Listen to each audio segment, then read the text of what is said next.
Same বাংলাদেশের মতন প্রতি রবিবার আসলে বাংলাদেশের গুলিস্তানে যেরকম সবকিছু পাওয়া যায়, সেখানে আসবাবপত্র হতে সবকিছু এখানে আছে। দেখতে পাচ্ছেন এটা হচ্ছে ব্রুনাই মেইন রাজধানী। এখানে প্রতি রবিবারে হাট মেলা বসে। এটাই ব্রুনাইয়ের রাজধানী। মানুষবিহীন বলতে গেলে আজব এক শহর। মানুষ একবারই কম, প্রায় 5 লক্ষ মানুষ পুরো ব্রুনাইতে। এই দেশই জনসংখ্যা। দেশটা আমাদের একটা যে কোনো জেলার সমান, একবারই ছোট দেশ, মানুষও কম। দেখতে পাচ্ছেন আজকে হাটের দিন, রবিবার, মানুষ তেমন নাই। এই মানুষই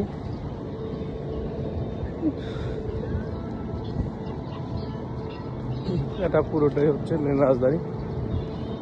দেখতে পাচ্ছেন মানুষ আর কি মানুষই। আরো পরে আসবো, সকালে এখন প্রায় 8:30 বাজে। আরো পরে কিছু আসবে।